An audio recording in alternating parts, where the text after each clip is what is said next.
లక్ష్మీనారాయణసమారంభాం శంకరాచార్యమధ్యమాం శ్రీసిద్ధేశ్వరపర్యంతాం వందే గురుపరంపరాం.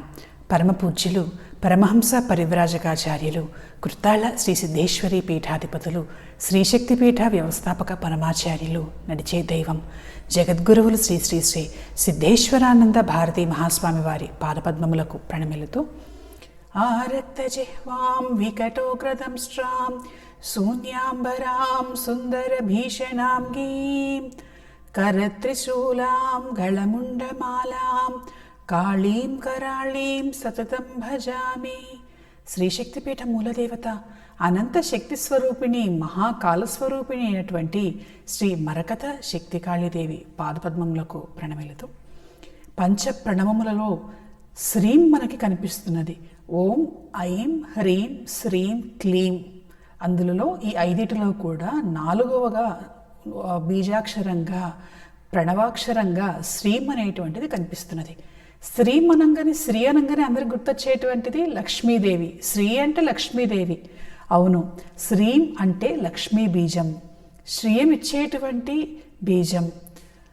అంతేకాకుండా శ్రీం అనేటువంటి బీజంలో ఉన్నటువంటి అర్థాన్ని మనం గమనించుకుంటే శకారం రకారం ఈం అనేటువంటి కలయికతోటి ఏర్పడుతుంది శ్రీం అనేటువంటి బీజం. అందులో శకారం అనేటువంటిది శ్రీయం అంటే ధనాన్ని ఇచ్చేటువంటిది, సిరి సంపదలను ఇస్తుంది, శోభనిస్తుంది, అంతేకాదు శుభములనిస్తుంది, శాంతినిస్తుంది. వీటన్నిటినీ కూడా ఇచ్చేటువంటి లక్షణం శకారంలో ఉన్నది. అంటే సకల సంతోషాలను ఇచ్చేటువంటి లక్షణం. శక్తిలో మొదటి అక్షరం శ, శంకరుడిలో మొదటి అక్షరం శ్ర. ఇలా శకారం అనేటువంటిది సర్వదేవతాత్మకమైనటువంటి శక్తిని ఇవ్వటంతో పాటుగా ప్రధానంగా సిరి సంపదలను ఇచ్చేటువంటి లక్షణం కలిగినటువంటిది. అంతేకాదు రకారం ఉన్నది, అది అగ్ని స్వరూపం. దారిద్ర్యాన్ని దహించి వేస్తుంది, కష్టాలను తొలగించి వేస్తుంది. అంతేకాదు ఈ మహామాయ పరమేశ్వరి యొక్క లక్షణాన్ని తెలిపేటువంటిది. ఆ మహామాయ ఎవరో కాదు, సాక్షాత్ లక్ష్మీదేవే అని మనకి లక్ష్మీ అష్టకంలో కనిపిస్తూ ఉన్నది. నమస్తే అస్తు మహామాయే శ్రీపీఠే సురపూజితే అని చెప్పి లక్ష్మీదేవి గురించి చెప్పారు. ఆమె శ్రీపీఠాన్ని అధిరోహించినటువంటి దేవత, సాక్షాత్ శ్రీ స్వరూపం. శ్రీం అని అంటే చాలు, ఇది లక్ష్మీ బీజం, ఐశ్వర్య బీజం, సిరి సంపదలను ఇచ్చేటువంటి బీజం. లక్ష్మీదేవిని ఒక్క బీజాక్షరం ద్వారా ఆరాధించడానికి సహాయం చేసేటువంటి లక్షణం కలిగినటువంటి బీజం శ్రీం అనేటువంటి బీజం.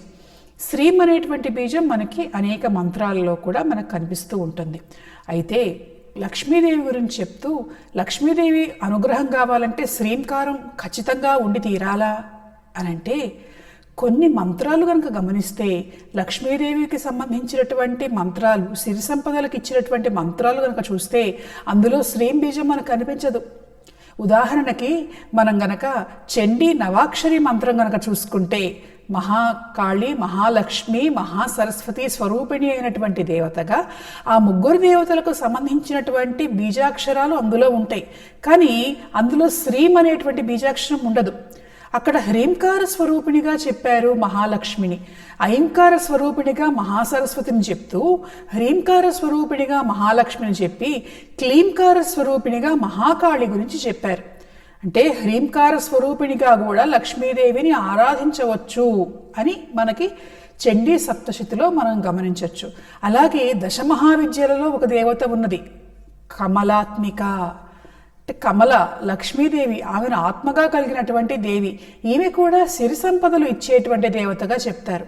ఈమె బీజాక్షరాలు కనుక మనం చూస్తే ఈమె మంత్రంలో కూడా శ్రీ మనకు కనిపించదు. కాకపోతే చేసేటప్పుడు కొంతమంది శ్రీని కలుపుకొని చేసేటువంటి విధానం కూడా చెప్పబడ్డది. అయితే ఆ శ్రీదేవి అంటే ఎవరు అంటే లక్ష్మీదేవి. అంతేనా? శ్రీదేవి అంటే లక్ష్మీదేవి, ఆమె భర్త శ్రీపతి, శ్రీనివాసుడు, శ్రీని నివాసంగా కలిగినటువంటి వాడు ఎవరు అంటే విష్ణుమూర్తి అని చెప్తాం. శ్రీకి ఇంతేనా అర్థాలు, వేరే ఏ అర్థం లేదా అని అంటే, శ్రీ అనేటువంటి అక్షరం కేవలం మనం గనక గమనిస్తే గౌరవవాచకంగా కూడా వాడతాం. శ్రీ అనేటువంటిది పేర్ల ముందు వాడతాం. శ్రీమతి అనేటువంటిది స్త్రీల గౌరవ వచనంగా మనం గమనిస్తూ ఉంటాం. అందుదాకా దీనికి లలితా సహస్రనామావళిలో కనుక చూస్తే శ్రీమాత, శ్రీ మహారాజ్ఞి, శ్రీమత్ సింహాసనేశ్వరి మొదటి 3 పేర్లలోనూ మనకు శ్రీ అనేటువంటి అక్షరం కనిపిస్తూ ఉన్నది. ఎందుకు అనంటే ముఖ్యంగా లలితా సహస్రనామావళిలో ప్రతి నామము కూడా ఒక మంత్రమే. మరి శ్రీమాత, శ్రీ మహారాజ్ఞి, శ్రీమత్ సింహాసనేశ్వరి ఎందుకు ప్రతి నామంలో మొదటి నామాల్లో శ్రీ అనేటువంటిది ఎందుకు పెట్టారు అనంటే అందులో మనకి కనిపిస్తున్నటువంటి విషయాలు చూడండి. శ్రీ అనేటువంటిది గౌరవ వచనంగా మనం చెప్పుకుంటున్నాం. శ్రీదేవి అంటే లక్ష్మీదేవి మాత్రమే కాదు, ఈ దేవతా స్వరూపాలలో స్త్రీమూర్తులందరిలో కూడా గొప్ప దేవి ఎవరైతే ఉన్నారో వాళ్ళను శ్రీదేవి అని అనొచ్చు. అందుకనే లలితాదేవిని శ్రీదేవి అని అన్నారు. ఆమె మంత్ర విద్యను శ్రీ విద్య అని అన్నారు. ఆమె ఉండేటువంటి నగరాన్ని శ్రీనగరం అని అన్నారు. ఆమె యంత్రాన్ని శ్రీ యంత్రం అని అన్నారు అని మనకి లలితాదేవికి సంబంధించినటువంటి విశేషాల్లో కనిపిస్తున్నది. అంతేకాకుండా శ్రీమాత భాస్కర్ రాయల వారు వ్యాఖ్యానం చేశారు. శ్రీమాత, శ్రీ మహారాజ్ఞి, శ్రీమత్ సింహాసనేశ్వరి అని చెప్పేటప్పుడు ఈ శ్రీ అనేటువంటి దానికి శ్రీయో లక్ష్మ్యా మాత శ్రీరితి గీరూపలక్షణం తద్వాచకమేవ వా తథాచ వ్యాళికోశ అని చెప్పి వ్యాళికోశంలో ఎట్లా ఉన్నది శ్రీ అనేటువంటి శబ్దానికి అర్థము. శ్రీ అంటే సిరి సంపదలు, శ్రియము అంటే సిరి సంపదలు అంటే సాక్షాత్ లక్ష్మీ రూపము.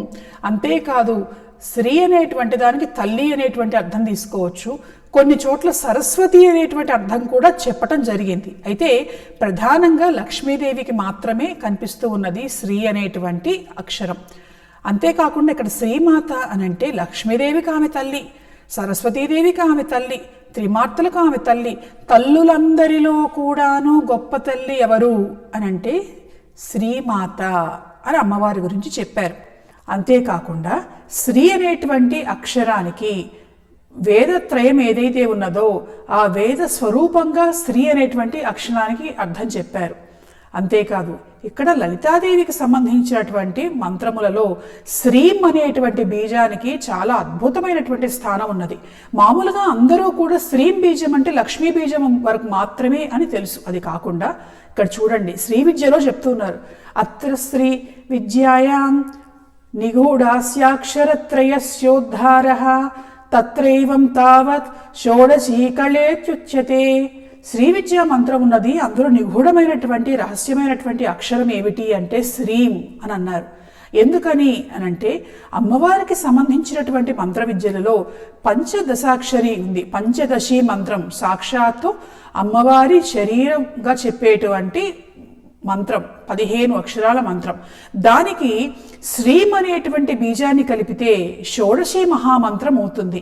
ఇక్కడ శ్రీంని షోడశి కళ లేదా నిత్య కళ అని అన్నారు. ఈ 16 అక్షరాలు ఏవైతే ఉన్నాయో 16 కళలకు సూచనగా మనం చెప్పుకోవచ్చు. నిత్యాదేవతలు మామూలుగా మనకి చంద్రుడికి సంబంధించినప్పుడు కూడా చూస్తూ ఉంటాం. పాడ్యమి నుంచి పూర్ణిమ దాకా, మళ్ళీ పాడ్యమి నుంచి అమావాస్య దాకా కళలు పెరుగుతూ తగ్గుతూ వస్తూ ఉంటాయి. ఆ కళలకు సంబంధించినటువంటి దేవతలు నిత్యాదేవతలు 15 మంది ఉన్నారు.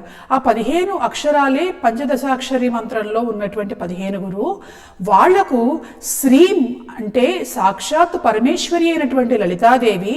అందుకే షోడశి కళ, ఈ 16వ కళ ఏదైతే ఉన్నదో అది కలిస్తే షోడశాక్షరి మంత్రం అవుతుంది అని చెప్పారు. అందుకనే షోడశాక్షరి మంత్రాన్ని గనక చేస్తే సర్వ శుభములు, సర్వ సుఖములు, సర్వ సంతోషములు, ఆనందములు, సిరి సంపదలు అన్నీ కూడా వచ్చేటువంటి లక్షణం ఈ మంత్రానికి ఉన్నది. మహామంత్రంగా మనం చెప్తాం. ఈ షోడశాక్షరికి ప్రాణం ఏమిటి అనంటే శ్రీం అనేటువంటి షోడశీ కళ బీజం. అంతేకాదు శ్రీ అనేటువంటి శబ్దానికి విషం అనేటువంటి అర్థం కూడా ఉన్నది. శ్రీకంఠుడు అంటే గరళకంఠుడు అనేటువంటి శబ్దంగా మనం భావించవచ్చు. అయితే ప్రధానంగా ఏమిటి అనంటే శ్రీం అనేటువంటి బీజం శక్తి స్వరూపం కలిగినటువంటిది, పంచ ప్రణవములలో ఒకటైనటువంటిది. ఇందాక మనం చెప్పుకున్నట్లుగా సుఖ శాంతులను, సిరి సంపదలను, ఐశ్వర్యమును, శోభను ఇచ్చేటువంటి లక్షణం కలిగినటువంటిది శ్రీం బీజం. సాక్షాత్ లక్ష్మీ స్వరూపం, సాక్షాత్ లలితాదేవి స్వరూపం. కాబట్టి ఇటువంటి శ్రీం ఎక్కడైతే ఆ బీజ ఉచ్చారణ జరుగుతుందో అక్కడ అమ్మవారి అనుగ్రహం అనేటువంటిది నిరంతరం ప్రసరిస్తూ ఉంటుంది. స్వస్తి. సర్వం శక్తిమయం.